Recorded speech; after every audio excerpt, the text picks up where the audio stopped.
What is up, my brethren? How are we doing today? Welcome to another video. Today we're gonna talk fighting games. We're gonna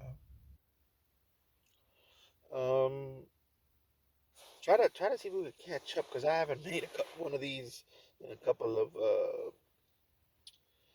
let's say like about a month or something. And a lot of things been happening. Virtual fighters. Mai is about to hit the scene in about 3 days. I believe it's gonna be next, like this upcoming Monday. Um, so I'm excited about that. I want to talk about that too. Um, virtual fighters, or is it virtual or virtual fighters, something like that. It's a game that I used to play Virtual Fighter 5 way back. Was it 20? Yeah, like the early 2000s. I really forgot, to be honest. Um, So yeah, we're just gonna have to see. We're just gonna have to see because the gameplay looks pretty good. The graphics, like always, they always make these games that just ahead of their time when it comes to the graphics and stuff. Um, but we're just gonna have to see, guys. Yeah, let's talk about that first. Oh no, actually, before we talk about that, I did see what's his name? Nakayama-san? Is that his name? Nakayama-san? The one of the devs for Street Fighter 6, talking about um the characters. And it started, I think some guy asked a question about one of the characters and he started answering questions and everybody just jumped on board and began to ask questions on X. And some things were interesting, some things were lackluster, and other things were just kind of made me mad. Some of the responses that he gave.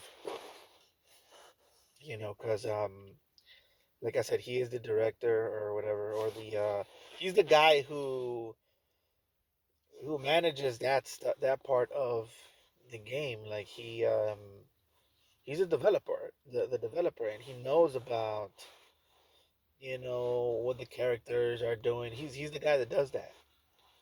And he some of the questions he would answer, and yeah, I wonder what he's doing.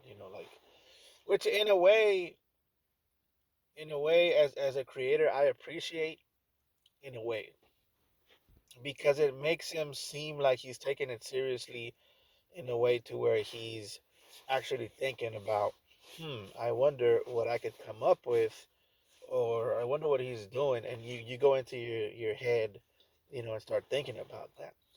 You know, um, it's a more, I guess, realistic way of doing it, of creating things. I wonder what my character would be doing here, or my character would be doing there, or um, so on and so forth. And that way, I guess, in a way, it's more creative. But it's still kind of like, dude, like you're the director. I mean, you're the dev, and you should know these kind of things. And just the fact that you're like, yeah, I wonder what this guy's doing. I wonder what that guy. Well, you should know. You know. Um, let's take a drink here. But there was other interesting stuff. The thing that got me more excited than anything else is the fact that Charlie could be coming back. Charlie Nash, or Shadow, whatever you want to call him. I think it's Shadow Nash, right? Because I remember at a certain point I used to call him Shadow. I think it was back in X-Men versus Street Fighter. That was a while back too. Um,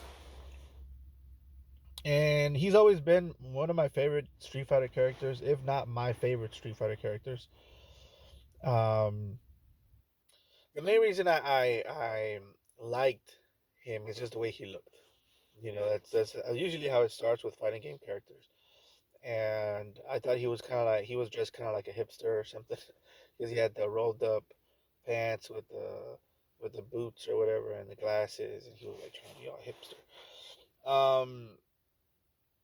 And I thought that was kind of cool, like this his whole attire and his whole even the way his stance and he moved around the ring. I mean, around the stage or the screen, looked pretty cool to me. Um, and and so yeah, I've always been a fan of him, of his and his gameplay as well. He well, at least he used to be a charge character, but he's a very easy to use charge character because he always had like options when it comes to his flash kicks. Because Guile, he only has like that regular flash kick, right? Like which is pretty cool too. Like I like Guile too, but um, but the reason that I would flow better with somebody like Nash is just his combos would just ta ta ta ta ta pa and then flash kick ta ta ta ta ta ta pa flash kick. Or you could just do flash kick from the get go. Just wait for the guy and flash kick. Um, and I love to do the aerial ones. Like you go up in the air and jump, and then he tries to jump as well, and you catch him with a double. Because in Street Fighter Five, that's the only guy I played him and Ryu. Um, and that I would love to do that. I would love to just cover the screen with flash kicks. I would do like I forgot exactly what I would do, but I would do two up, two flash kicks, like regular flash kicks, and then as he was coming down, I would do um two reverse flash. I forgot the name of them, but he has these other ones where he goes the other way. And of course, it would take a lot of um what's it called, a meter. It would take a lot of meter, but it just looked cool. It looked cool, and most of the time, a lot of them wouldn't survive it because a lot of my opponents wouldn't survive it because it was just really good. And you could do it the opposite way too. I believe you could catch them in the air and drop them, and then as they were coming down, you could do a regular flash kick. But anyways, I'm not explaining myself too well. But the point is, um, he's definitely one of my favorite Street Fighter characters.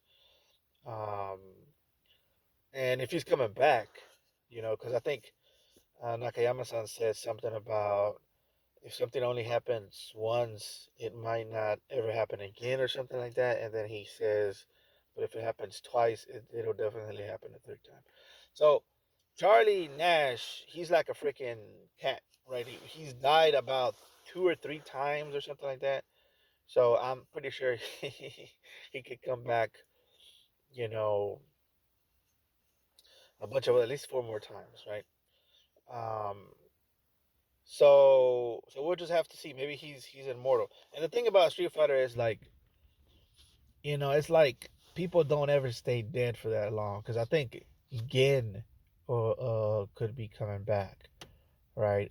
Even though Akuma already killed him like what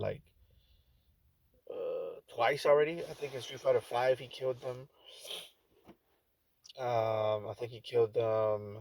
I mean, he killed them a bunch of times. So then they were talking about Ryu's evil Ryu coming back, and then I think he said that he's not coming back. I hope he doesn't come back because I think we need to move on from evil Ryu so that we could get something like I don't know, like um because in the comic books and Udon comics, I actually have that comic book where he unites both the dark Hado and the light or whatever, the good Hado. Um, and he unites both of those elements, and he says something like, I forgot what he says or something. He says something about martial arts or whatever. I have to go back and read it. And then one of his eyes is red, and the other one of his eyes is blue, symbolizing like the unity or the balance of Dark Hado and Light Hado or whatever. Um, this is actually in the lore of the comic books, which I think is connected to um to the video games for sure. I mean, I think that's what Street Fighter said. And I know I'm spending a lot of time on the lore, but it's something that I'm very interested in. Like I said, I'm not like the best Street Fighter player in the world, but I am a big Street Fighter fan. I do collect a lot of the comic books, a lot of action figures and stuff like that. So I am more into like the lore and the story, even though it's all over the place with Street Fighter. But it's still kind of interesting, to look at the stories and stuff like that. Another thing that was interesting, was the fact that he said that Psycho Power and Satsui no Hado, which is Dark Hado, I think that is the same thing. Well, basically, they're saying that Satsui no Hado and Psycho Power is the same thing, right? And I think that makes sense to me. I think I made a video, talking about um, what Psycho Power is, or what it is to me, in my opinion, and how similar it is to what Akuma could be, what could be happening to Akuma, and because Akuma has always been rumored to be possessed, not rumored, but he's always talking about being possessed by the spirit of violence or something like that, right? And if you look at that video that I made talking about Psycho Power, what it means, what it represents, and the difference between Psycho Power and something like Soul Power, which is the opposite, or from Psycho Power and something like what Ryu has and Kin, it's very different types of powers and even psychologies behind those two. But I've always said, and I think I even said it in the video, that there's very similar. The Satsui no Hado is very similar to Psycho Power, you know, um, and I think it was confirmed, in this question that he answered. And the other thing that was interesting is that Lily, and I remember reading this in the game as I was playing it, playing Lily's um, the whole world tour part of Lily and her storyline. It does hint on that Lily she's probably going to either be evil in the future, or there's going to be a struggle between her evil side and her good side, which is going to be crazy, dude. If they have, bro, that'd be crazy. Like that's what I want to happen in the future, like in what is it, Street Fighter Super? I think they're gonna come up with Street Fighter Super, Street Fighter Six Super, Street Fighter Six Ultra, whatever it is. They need to give us an evil Lily, and that's just gonna be crazy. Because that's what he was hinting at. Because she said that she has a power that's a lot more sinister, right? Then I remember her talking about she has a dream where she's older, and she has an evil looking face. So if she's older, maybe they could bring her in as kind of like a character that lives in her mind and is trying to take over her, and she's kind of like, eventually I'm gonna get you, eventually you're gonna be mine, and it's a struggle in her mind of her constantly fighting off this evil version of her that believes that she's going to eventually become this evil like spirit or whatever. And if it comes back that way, but we're able to play the character, bro, that's gonna be crazy, dude. Like an older version of Lily, that we could play. And because let's be honest, Lily looks like a little girl. She's adorable. She's a little bitty girl. And I know they say she's 19, but she still, she still looks like a little girl to me. I don't know why. My point is this: they bring an older version, you know, and a lot more evil and a lot more powerful, and just the changes on that, is gonna be like, how does that even look? you know, because you look at Lily and she's she's nice, she's happy, she's always like she couldn't hurt anybody, and in the game she kind of sucks, to be honest. Um, but just imagine her, like, maybe that's why they kept her so um nerfed in the game, because they knew that eventually they were gonna all the nerfs that she has, that were gonna take them off. Because really, if you look at the way Lily is built in the game, she's built in a way to where you're like, dude, they did that on purpose, bro. Like, they literally gave her a sorry move set, sorry normals, for a reason, you know. And now you realize that maybe it's because there's gonna be a better version of Lily in the future. It's gonna be evil Lily. Maybe that's what it is. But I do like, the whole Thunderfoot tribe and the whole thing going on there. I did read a book. I mean, not a book, a comic book about Lily, um, T Hawk, and JP. And they had to unite, in order to do a ceremony over at the Thunderfoot clan or whatever. And I was like, what is JP doing here? Like, don't invite that guy to the ceremony. Like, that don't make no sense. But anyways, you guys should check that out. It's kind of weird. I don't know if that implies that JP maybe has a lineage with the Thunderfoot clan, or maybe JP is just. I have no idea. Maybe JP, he's just sticking his nose in or the other thing is as well. That I was thinking about is the connection between the Dark Hado and Psycho Power, and the fact that it's very similar, and the fact that JP could be interested in Lily and in the Thunderfoot tribe because of that. It's I mean, there's definitely a lot of juice in the lore. There's definitely a lot of things to talk about when it comes to the lore.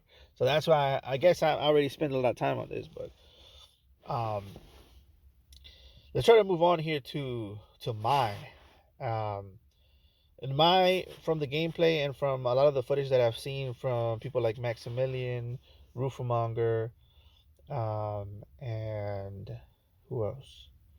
Those are the ones that I can remember so far. But from what I can remember from those guys, she's pretty good. I mean, they're talking about her normals are kind of lackluster.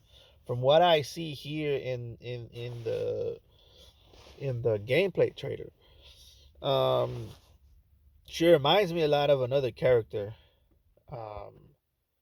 See if I have her here. Her name is Mian, and or Mayan. I don't know. Uh, she's from King of Fighters 14, I believe. And she was a character. She was probably the only female character that I've played in a while. Um, I think Chun Li in Third Strike I played for a while, but she wasn't like my main.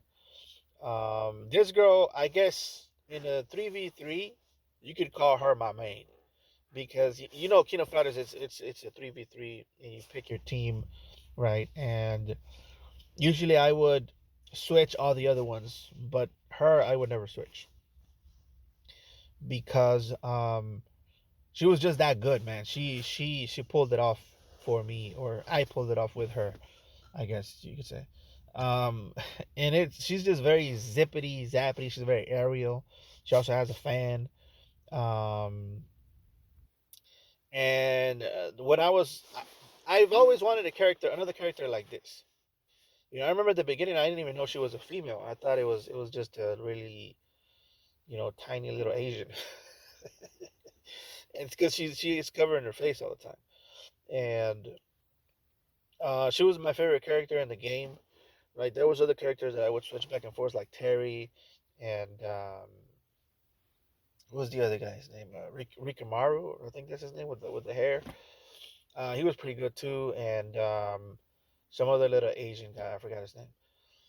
But the point is, I would switch off with those guys constantly. It would just depend, what I was gonna do or whatever. But she was always on there. She was definitely my main because she was just fun, dude. She was fun, and I don't know. I just liked her style of gameplay. And when I saw this, she was very aerial, right? She was very aerial. Of course, she had a fan, and it reminded me a lot of that character. And who knows? Maybe she's gonna be my second female main ever. Because the thing is, I usually don't main female characters. I try to. The first one I tried to main was Morrigan from Marvel vs. Capcom 1. And of course, the reasons were because she was fine as fuck and she was good to look at. She was actually my first animated crush, second to Little Mermaid. But the Little Mermaid, like my crush with her was like kind of like like little cute, cutesy, kissy stuff, like stuff like that. But with Morrigan, it was like, what is that? That was different. That was a different type of crush. Um, you guys know what I'm talking about. But I remember Morrigan, I was like, damn, she's fine. She's probably good or whatever. So I tried to main her, but it just didn't work out. It has to, the gameplay has to click with you somehow. Um, and yeah, looks are important, right? But if the gameplay doesn't click, and it doesn't have anything to do with it being easy or having good pokes or normals or whatever, because sometimes some characters have really bad normals, or which is important to me that they have good ones, but some characters they lack stuff but they're still fun, and some characters have everything but they're boring. And I've made the comparison before, like for example, Bison is one of these characters that you know you could be very successful with, right, and win a lot, but there's a certain level of boringness to Bison, you know, and which you don't get with someone like Rashid, because Rashid, he does lack a couple some things. He's a little, his pokes are kind of lame. He's a little stubby, right? Things like that kind of bother me in a way, but it also makes me work for it harder. And there's so many things that he could do, and maneuver around the arena. I mean the screen, very well, similar to like Chun Li or whatever. So if Mai is gonna be like this, she's definitely gonna be fun. I do hear that her level one charges up your moves so that you can be more effective, and your projectiles could be more effective. So that's gonna be fun. I personally think that she's gonna have trouble just by looking at the gameplay and finding out that her normals aren't that good. I feel like she's gonna have trouble with people like Bison, people like E Honda, Blanca, and even Terry. Terry Bogard has burn through abilities, so it burns through fireballs. Anything that can burn through fireballs and rush you down and push you against the wall. I feel like Mai's gonna have a problem with. Um, but other than that, I feel like Mai's gonna have an easy time against Shotos, most Shotos. She's gonna have an easy time against. This is my opinion. She's probably gonna beat most um, zoners. Yeah, zoners and Shotos. Um, but like I said, the guys like Bison and E Honda, right, and Blanca, and even Terry to a certain extent. Yeah, these guys are gonna they're gonna mess her up. I think personally, but who knows? But as far as people throwing projectiles at her, she seems to have ways around that. She seems to be very zippity, very zappity. Um, and we're just gonna have to see. But so far, I mean, and by the way, she looks way better. That's the one thing I was gonna say. She looks way better than the first appearance that we saw of her teaser trailer. Um, right now she looks more lively. Like she looks like she's alive. Even at the beginning here, you could see like her facial expressions, and everything else, like the physics, right? Let's just be honest. The jiggle physics is there too. I mean, look at that, right? The outfit looks great. She looks definitely alive. You can see like a smile, kind of like slightly, even there. So that's all I wanted. I wanted it to look more um, alive, and not necessarily going too far into Gooner zone, because that's good too, but not necessarily as far as, like, for example, um, Dead or Alive, right? But that's good too. I mean, every once in a while you got to get your gooning on, but what I'm saying is this is good. This is way better, and I can't wait to play her on Monday. Um, I'm gonna be ready, and we're just gonna have to see, guys. I might still stick with Terry. Terry's still fun, and also he's like he's like so far right now he's the best one yet. Um, and then after that, I would have to say I have been getting into Guile again. Just because I guess it's because I kind of miss Charlie, Charlie Nash, and so I kind of just played him a little bit. But it's just different, bro. Like Charlie, he has more of a Jeet Kune Do stance in a way. He has like a little woo thing going on where his stance is just different, and he flows. He kind of flows back and forth in the ring. And he's always been that way. He's been that way in X-Men versus Street Fighter. He's also like that in um, MVC2, right? I don't know, something about the way he moves, right? The way he moves in the game that I've always liked, and he's always been that way. Like, they've always managed to transition him the same way. The only time that his movement kind of changed was in Street Fighter Five. In Street Fighter Five, his stance. He kind of got a lower stance, and it wasn't as flowy and as Jeet Kune Do as in the past. It was way more low. His hand was low, and but it was still okay. I still digged it, but it was more plotty. It was more stocky. Stalker like. I mean, but we're just gonna have to see. Hopefully, when he comes back, maybe he comes back in season, which I doubt it, but season three. Which is, like I said, it's probably not gonna be season three. It's probably gonna be, like one of the last seasons or something. He'll come back. Um, but we are gonna have to see, guys. That is gonna be it for today. Please like, comment, and subscribe, and I will catch you guys later.